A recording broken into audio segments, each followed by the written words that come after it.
everyone, and welcome to another lecture with Hempology 101. Thanks, guys. My name is Ted Smith, and I'm, the general manager of Hempology 101, and normally teach this lecture, but I actually prefer guest speakers for all sorts of reasons, including the fact that I get to learn and sit back and watch a bit myself. So I won't have a guest speaker next week, but hopefully Dr. Paul Hornby will be here in a couple of weeks as well. And I'm going to try to line up some more speakers towards the end of the month as well. But today I'm very happy to have Shaun. What's your last name? Shaun Warmington here from Hemp and Company. And he's worked in the field, as it were, with Hemp and Company probably for like 4 years now. And he has been up here to talk about this subject before. And I'm going to add a little bit at the end because I'm a keen hemp nut. I didn't wear my hemp shoes. I've actually worn a hole in them, so I didn't want to wear them in the rain. But certainly everything else I got on today is made out of hemp, and that is very important to me. And a lot of it I've bought at Hemp and Company. And so I'm going to give the microphone to Shaun and let him do the most of the class. Like I say, I'll get in and talk about a few of my things more at the end too, but very happy to have Shaun Warmington up here from Hemp and Company today to tell us more about what's happening with hemp. So, no further ado, go on up, right? It might be loud enough without this. Yeah, but it helps with the sound. With the sound, okay, yeah. Perfect. Well, thanks for having me back again. I know there's there's a lot of excitement going on right now with Sensible BC, and that seems to be like in the forefront of a lot of people's minds right now. So thanks for allowing me to come in on the scheduled hemp day, so we can take a little sidestep and talk about the other side of celebrating the cannabis plant for what it is and its usefulness in other ways. It's in my opinion one of the most useful plants that the world has ever seen, and it's a shame that it isn't really utilized as much as it is, and that's why I like these opportunities to at least educate the interested and maybe the folks that don't know too much about it to maybe become more cognizant of how important this is as a plant that can be useful in many ways of healing the planet and healing our health and working towards a better future in general. I'll kind of do a brief little history. I know there's a whole lecture series around history of the plant and the whole demonization and the criminalization of it and everything, which is a whole different story. Does anybody not know the story behind why we are where we are when it comes to like where we are in the hemp industry? Anybody not know anything about that? Everybody looks okay. So up to speed. Briefly, hemp is probably one of the oldest industrialized crops on the planet. Every culture around the world has utilized it to some extent. It has some of the oldest relics found have been hemp fabrics dating back to thousands of years BC. The original paper sources from China were originally hemp sources. Like a lot of different cultures realized that it was such a useful plant to use in so many different ways because it was so durable, it wouldn't break down in water. It was just such a useful tool for archiving their history, their culture, making like textiles, any kind of industrial fabrics that would use for like household items and stuff. And it's kind of a shame that we've had such a long history of that. Well, why aren't we seeing a lot of that nowadays? So back in if we fast forward into industrial culture in the 1930s, like up until then, hemp has been used for virtually like everything back in the day. Like clothing was made from it. The Ford Motor Company was experimenting with hemp particles for like making fiberglass for cars. They were experimenting with biofuel to actually fuel automobiles. Like the original diesel engines were never really intended to be petrochemical based engines.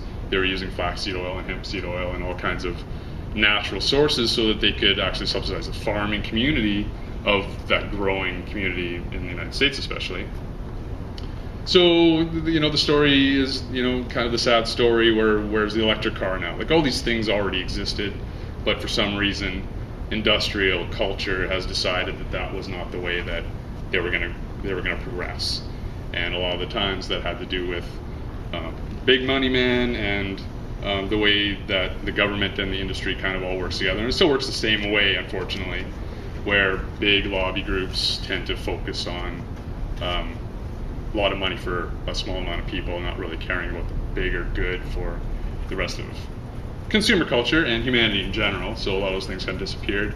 In the 30s, an easy way to get rid of a really viable competitor in the industrial market was to demonize it and equate it with marijuana.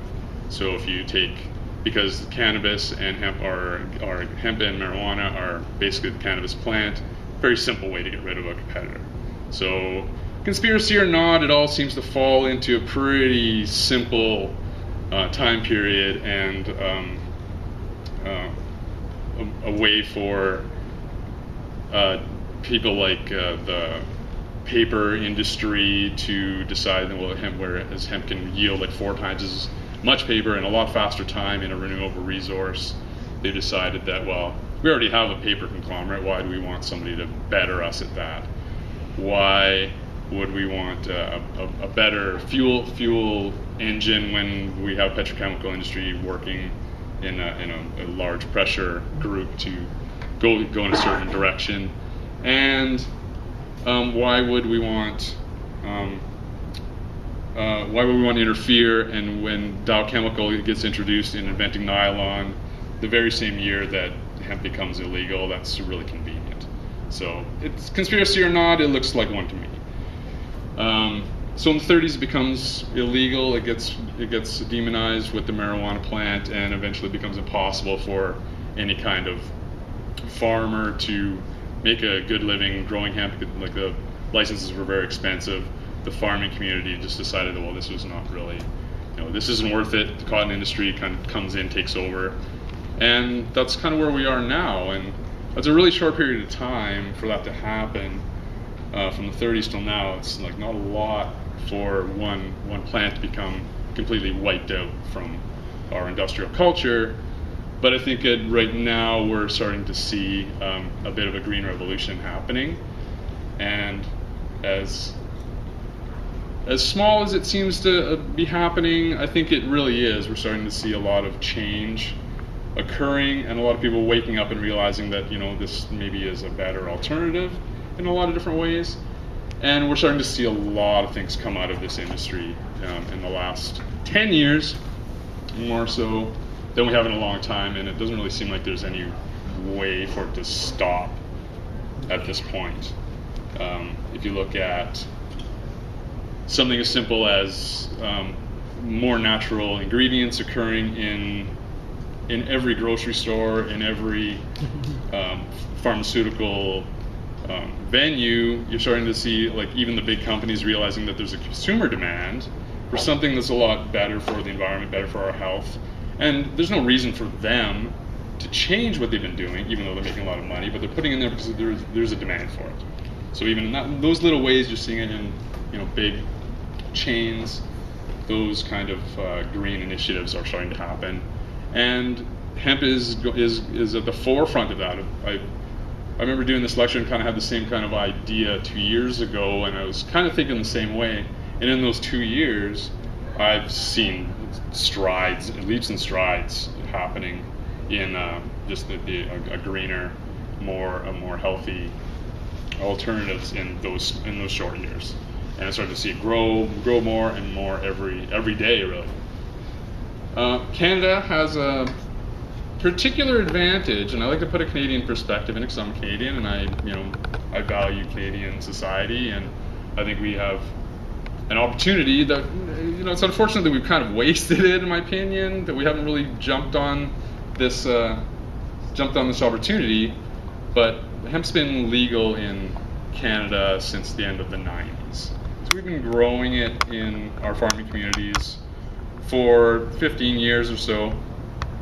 And basically all of the farmland being used for hemp is for food and oil. And it's kind of the basic uses that we're growing it for in Canada. So if you consider the amount of farmland that is being used for just food and nothing used with the rest of the stock, that's a tremendous waste, in my opinion. And it's about time we jumped in there and started to do something else with all of this, before somebody else does. Not from an economic standpoint, but I think we just have the opportunity to utilize the farmland that we already have. So to start off, I'll just kind of give you a little idea of where we are right now, and then hopefully kind of segue into where it is going and where it can be going. Does that kind of give you a little basic knowledge to start it off? So for food, Ted has a crazy archive of things that you can use. You have hemp as a food or an oil in. Like, more than anything else on this table is all of the different things that different innovators have used hemp oil and seed to make food. And the reason that it's become, and a lot of these things, I've never seen a lot of these things before. I've never seen them. I don't think a lot of these things exist because a lot of people are kind of jumping on there and realizing that, let's make some stuff from hemp seeds and hemp oils, and here they come and here they go. Some are still around, not many, which is unfortunate, but it's good to see a lot of people that were trying some new things. Right now, let's give you a little idea about hemp seed itself. Does anybody know the nutritional value of hemp seed just as a food source at all? Very good. High in protein. Yeah. Omega. You're drawing a blank, aren't you? Yeah. Omega Perfect balance of omega-3, 6, and 9 fatty acids. Yeah. It's amazing. It's actually one of nature's superfoods. Any nutritionist, you do any research on anybody that's interested in nutrition, they're all going to have the same things to say about it. It is one of the best sources of plant protein that exists on the planet. You have blue-green algae and some exotic things that are really higher in protein per weight, but it's something that's accessible and easily digestible and easily available, especially here in Canada. There's nothing really better. It's the protein source is easily digestible as more so than any kind of meat source, and other alternatives like soy, which has its own controversy around, and for the human body, it's an ideal way to get a protein source into you. And what makes it unique is that, as Gil was saying, and your name? Sorry, James. Yeah, you're saying the omega fatty acids in there are in the exact proportion for human consumption. It's 4-to-1 for omega-3 to 6, and for optimum heart, cardiovascular health, and brain health, and it doesn't occur in any other plant source. Flax is really high in omega-6, and certain other things are higher in fish oils, are high in omega-3s, but in a plant source, in one source, you get both in the right proportion. So as a healthy food source, that's should be a part of everybody's diet. 4 tablespoons of hemp seeds alone is half of your required protein for a day. That's highly efficient and really unique. So as a basic seed, it's a really great addition to your diet. And you can also take the seeds and you can express the oils out, and you come up with a fabulous oil, which you can use for a variety of things. high in chlorophyll, which is really good too, and you have the omegas kind of concentrated in there. You lose some of the protein out of it, but you mix it all together. It's good salad dressing and things like that, so good. We use that. And then you also get pure protein powder out of extraction of the oils from the seed too. So, another thing you can utilize in your diet too. And so from that one simple seed, you get this. You get like everything you want, in every flavor, and every color, and every shape, whatever you want. It's pretty much everywhere. We've got some hemp milk there, some other hemp protein powders, some tonics and elixirs and fun things like MSD, the rep cream, which I can't help it. There's sample on that too. So food-wise, pretty amazing. If nothing else, that's where Canada has kind of run with that. One of the unique things we have in Canada when it comes to that is that because you can't grow hemp in the United States, a tremendous amount of our hemp seeds are being exported there. So the market is undeniable. I've seen some. Manitoba Harvest is like the big company in Canada. You see that everywhere in every regular grocery store. And I've seen some joke blog posts from them saying that they want Dr. Oz to stop talking about hemp seeds because every time he does, their demand exceeds their supply. It's like they just can't. They're having a hard time supplying. And this is my own opinion, but that kind of situation creates something to be careful of, because when the supply becomes so great, the practices and the integrity of the companies that have to produce so much, I'd be careful with that. And people tend to be a little more cognizant of what they're buying. When you get too big too fast and the need is there, then you start using methods that maybe aren't the best. And the beauty of the hemp plant itself is that it requires no pesticides or herbicides to grow. It's a pretty healthy plant. It's a very easy plant to grow organically. You don't need to help it along. There's, I think, out of maybe 60 pests, I think it's only susceptible to 4 or something like that, because it's just the way that it grows and how hardy and dense it is. It doesn't really require any help to just take care of itself. So food-wise, pretty incredible.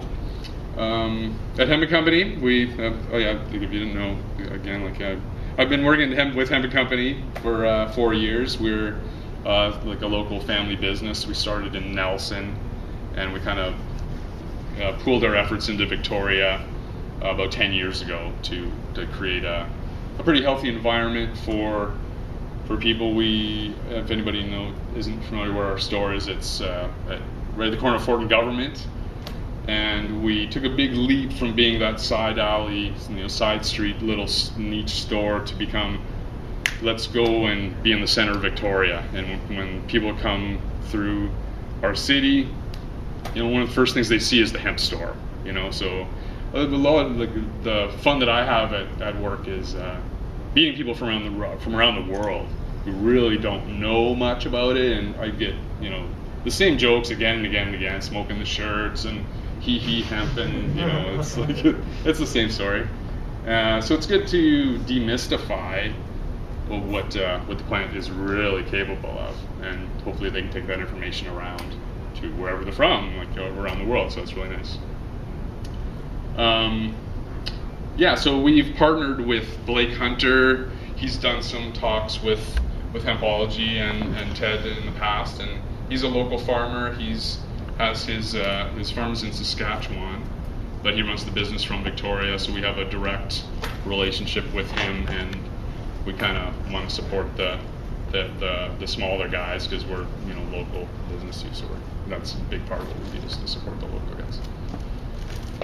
guys. So going from the food, any questions about the food source at all? I just had a question about the oil. When you cook with it, how high heat can you have when cooking with it? Very low, and it's not really a recommended cooking oil. You can, if you just want to do it really low, it's going to burn off a lot of the nutrients, and it has a really low burn rate. Yeah, so there are better choices. Coconut oil, olive oil are all probably better nutritional sources. It's out of the three, I find them the least useful personally. But for me, like when I'm making my smoothies in the morning, I put all three in. So I'm gonna be safe. Stick them all. I throw, flax seeds, whatever else you want to put in there, and just dump it all in and hit all the bases generally. But I'll probably go through, probably 4 to 1, and then like maybe 10. Taking about 10 times to get through that. Better for like a salad dressing, or I kind of sneak it into my daughter's food because it'll help digest nutrients, like the vitamins, a lot faster, and it's a little easier, and she can't really notice it too much. So it's like the chewiness, but if I can just kind of sprinkle something there, she's not gonna notice. She'll get some nutrients out of it. So I don't recommend cooking. Any other questions? Bye. So, going along the same path, so the oil that, again, kind of segueing into that, so the oils that you get from the hemp seeds is another byproduct that is also in a lot of these things too. Not everything's obviously an edible. The oils go into a zillion things. Like when I was kind of rooting through the store to find little things to bring along with me, I was like, I don't know, I could bring the whole store, because we carry pretty much anything you can think of in your bathroom for body care, personal care, that you wouldn't need to shop anywhere else. Really, hemp oil and natural products exist. If you're looking for it, we just happen to compile into one spot. And the ones I chose to do, and my idea with the stuff that I did bring today was to keep it as local as possible. So we support Canadians for sure, but I tried to pick stuff that was actually made in Victoria, or at least around BC in general. So we got soaps from Salt Spring Island. Gentle Earth is a Victoria-based company. Sea Wench, does stuff even for babies. So if you're doing really gentle things that you need, and she's from Tofino. So these all have a BC connection that I thought, if I had to pick something, let's stick with the local guys too. But there's a tremendous amount of stuff that we carry, and a lot of these things that Ted's brought by here too are certainly high quality products, like hemp oil, and there's arnica muscle rubs here, lip balms, of course. It's the moisture, because it's a high fat content. The moisture in the hemp oil and the hemp seed is tremendously nourishing for your body. If you can ingest it, it's gonna be good for you. If you put it on your skin, it's gonna be good too. So shampoo, it's gonna, the oils in your hair are gonna make your hair shine. That's important to you. And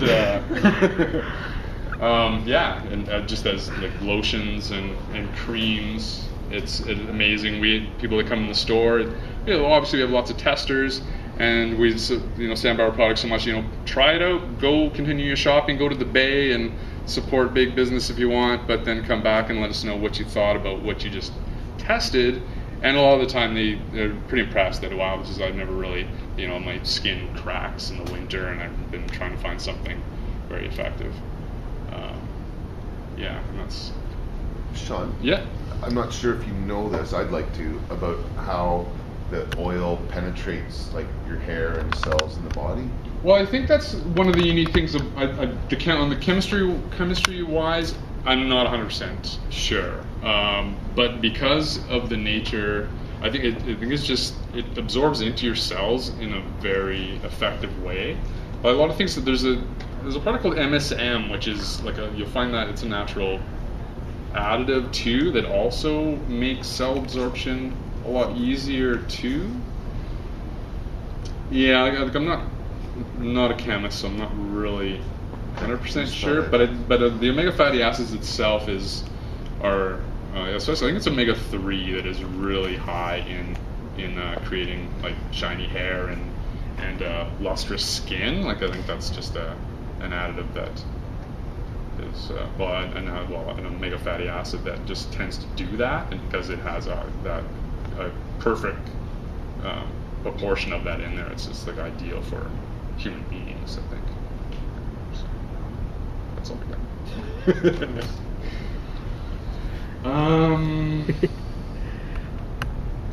So what else?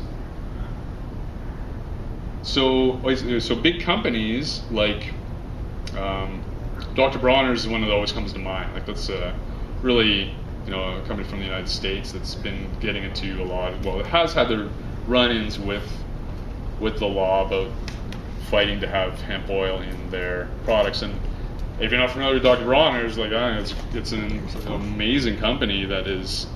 Their claim is that you can do anything with it. You can. Oh, there we go. Exactly.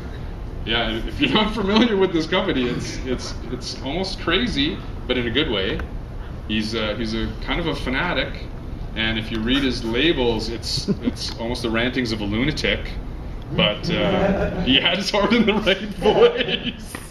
It's a lot of kind of religious ranting, but the bottom line was, it's the cleanliness that's next to godliness kind of idea, and it's his all one concept. And I think he was actually institutionalized for a while, and but his company has been going on for 60 years. I just discovered him like 5 years ago, and I goes, oh, these guys have been around for 60 years. What? And this, you go to find, if you sort of look for it in the grocery store, it's at the bottom shelf. You got like every other kind of big brand name, but you got Dr. Bronner's in the bottom. But I'm starting to see it a lot more. And you can brush your teeth with it if you want. It's gonna be soap, maybe not that. But you can wash your hair, you can use it as a body soap, you can wash your dishes, you can clean your clothes. That's his whole concept around that. And what I found particularly interesting, sort of going to Dr. Bronner's kind of tangent, but their company is really unique, and that's why I kind of support it a lot. Is it's direct fair trade for one thing. Like it's all recycled bottles. Everything they use, it's 100% natural, of course. Their production method is all gravity based, so their energy output is really low. Everything they do is in drums that just actually is gravity fed. Their business model is like a top-down kind of concept where the highest paid employee doesn't make 6 times as much as the lowest paid employee, and everything they make all their profits that they make that doesn't go into research and development or maintenance or whatever, all goes to charity. Like it's if everything worked like that, that's a pretty impressive system. Mm-hmm. And just recently they've been getting into exporting large amounts of hemp oil from Canada. So I have a feeling that's probably Manitoba Harvest is supplying that. And I think there was a big cross-border scandal where they were trying to import like tons of hemp oil, and they got into a lot of trouble. And now Dr. Bronner, the original guy, is now gone, but his sons have taken it over, and he's a hemp advocate all over the United States now. So, or something like that. I don't know, interesting little side story. I find it kind of cool. Did you know that? Yeah, you got arrested for planting hemp in the front lawn of the... That was his grandson, I think. Yeah. Is that right? Got in front of the DEA office last year. Oh, really? Yeah. Planting hemp plants in the front lawn. Nice. That's awesome. Fucking A, man. You didn't get charged though, Oh. Yeah, he did. Yeah. Yeah, he had himself locked in a steel cage in the front lawn, and they still broke in and charged him. Wow. Wild.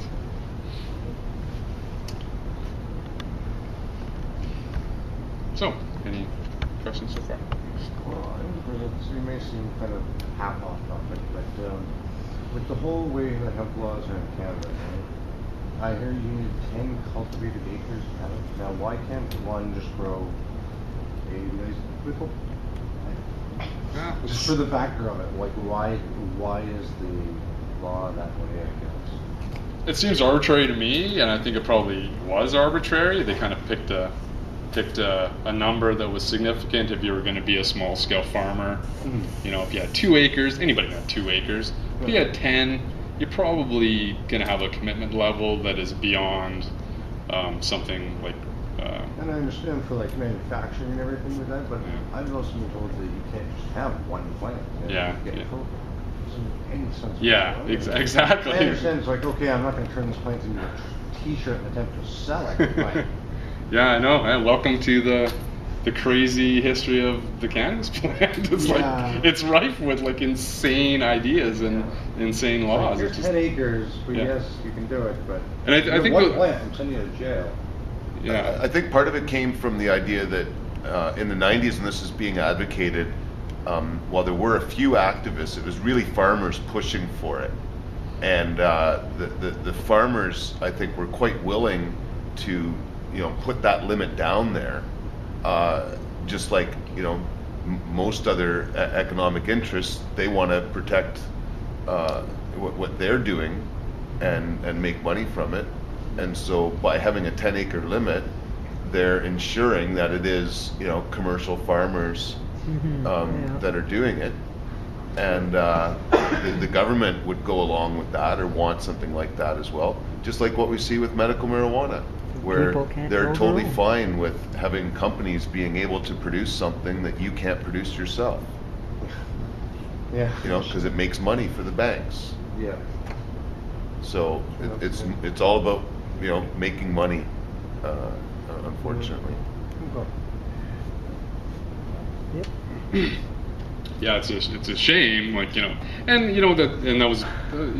that was when it first started. They probably really haven't revisited those kind of No one's laws challenged it yet. since then. Yeah, so if a huge farmers alliance decided to revisit it, maybe governments would be a little bit more open to it because they know that this has actually become big business for us.